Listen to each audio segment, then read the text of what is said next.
अब खबरें विस्तार से। शहर में करीब 115 मिनी बसों का परिचालन होता है, पर सुविधाओं के अभाव के चलते अब बंदी के कगार पर आ गए हैं। शिक्षित बेरोजगार मिनी बस एसोसिएशन के मार्फत शहर में साकची पड़ाव से 115 मिनी बसों का परिचालन होता है। एसोसिएशन के अध्यक्ष चंद्रमोहन प्रसाद ने बताया कि उन्हें परमिट मिलने में काफी परेशानी हो रही है। बिना परमिट के वे बसों का परिचालन कैसे करेंगे? इसके अलावा पड़ाव की हालत काफी दयनीय हो गई है। पड़ाव गड्ढों से भरा पड़ा है, जिससे कई बार यात्री गिर पड़ते हैं।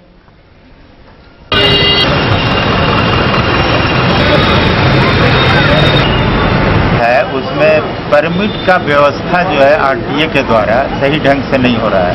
इस संबंध में हम लोग मुख्यमंत्री महोदय को भी लिख के दिए हैं, डीसी महोदय को भी लिख के दिए हैं। 3 साल से टाउन सर्विस में चलने वाली मिनी बसों को परमिट का रिन्यूअल नहीं हो रहा, न नया परमिट दिया जा रहा है। दूसरा, ये बरसात का सीजन है।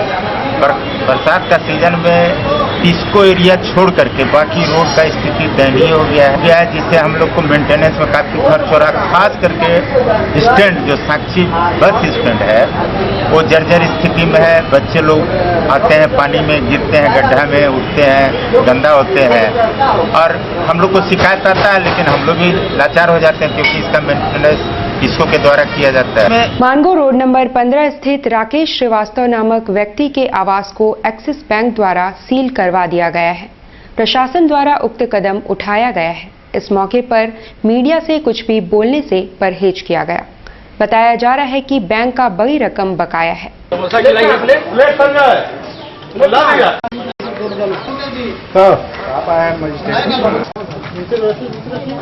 निकल जा रहे हैं ना।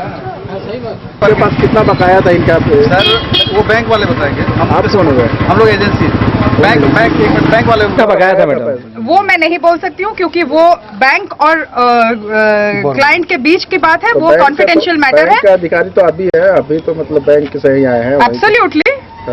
तो आपको कितना बकाया था इनके ऊपर? नहीं, मैं नहीं ये सब बोल सकती हूँ। आपको जितना बोलना था मैंने बोल दिया है। हमारा पर्सनल कुछ नहीं है। हमको बुरा लग रहा है कि ये निकल रहे हैं। एजेंसी बोल रही है कि इनको होटल देंगे रहने के लिए। ये अगर तमाशा बनाना चाहते हैं तो हम इसमें कुछ नहीं कर सकते।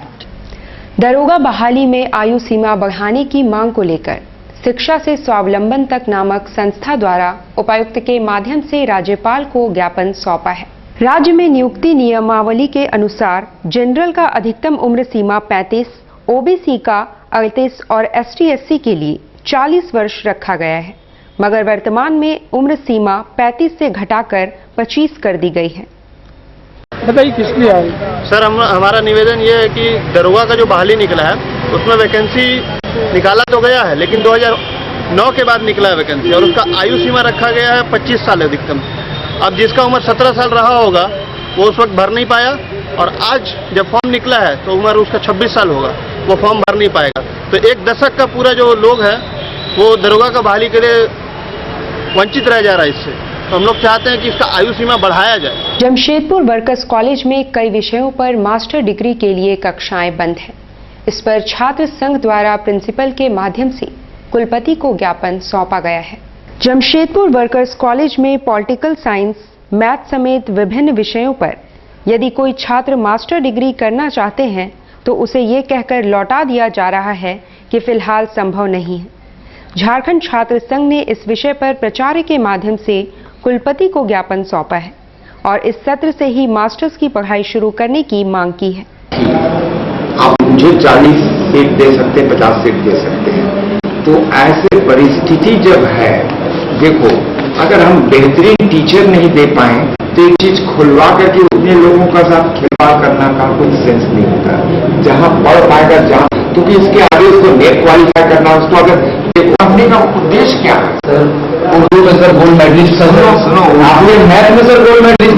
मेरे पास टॉपर था। कोऑपरेटिव कॉलेज का क्या स्थिति है? बराबर होता है। मेरा कहना है कि आप खुद मैथ क्लास में गोल्ड मेडल दिया है, अच्छे स्टूडेंट हुए उर्दू में सर, उस संसाधन में गोल्ड मेडल दिया है सर। इसमें हमारा प्रथम मांग यह है कि कुछ वर्ष पहले यहाँ पर पॉलिटिकल साइंस, मैथ, इंग्लिश और उर्दू इन तीनों विभाग के एमए की पढ़ाई को बंद कर दिया गया था और कारण यह बताया गया था कि कॉलेजों में शिक्षकों की कमी है। अगर शिक्षक की नियुक्ति नहीं हो पा रही है तो यहाँ के सरकार और विश्वविद्यालय का बात है, इन दोनों के रगड़घस में छात्रों की क्या गलती है। हम मांग करते हैं कि इन सभी विषय में एमए की पढ़ाई इसी सत्र से शुरू किया जाए। जिले के सबसे बड़े सरकारी अस्पताल में पेयजल की घोर किल्लत हो गई है और लोग बाहर से पानी लेने को मजबूर हैं। जिले के सबसे बड़े सरकारी अस्पताल एमजीएम में अव्यवस्था तो कोई नई चीज नहीं है, पर पेयजल जैसे मूलभूत सुविधा भी न रहे तो लोग हाहाकार मचाएंगे ही। यहाँ मरीजों और उनके परिजन तथा रोज जांच और दवाइयों के लिए आने वाले लोग पेयजल के लिए भटकते रहे। परिसर में एकमात्र पेयजल का स्रोत तो है, पर नल पानी नहीं उगल रहे हैं। पानी यहाँ कोई सुविधा नहीं है।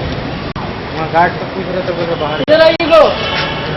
रुकिए ना अनिल भाई, परेशान है सर, पानी के लिए एक सुविधा नहीं है। और उनका स्टाफ सबसे पूछ रहे एमजीएम का जो गार्ड उधर उनसे पूछ रहे, वो बोल रहे डायरेक्ट बाहर जाने बोल रहे।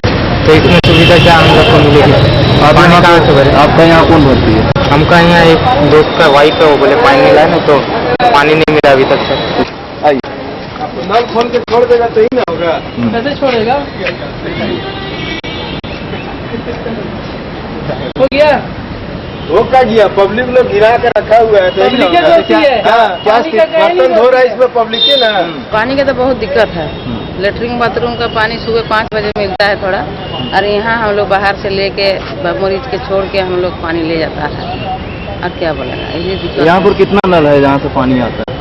वो तो सुबह यहाँ मिलता है, अभी तो नहीं मिल रहा है। कोना में थोड़ा मिलता है, तो पीने वाला नहीं है, नहाने वाला सबके बोला, तो फिर भी हम लोग ले जा रहे, क्या करेंगे। लघु उद्योग विकास बैंक का एक दिवसीय ऋण मेला का आयोजन हुआ।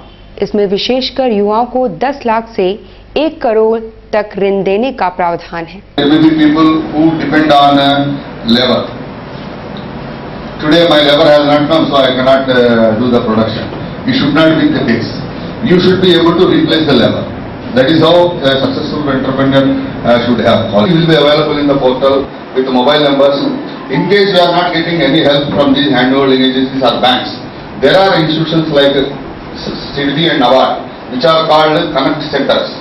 So you can approach to them and LDM.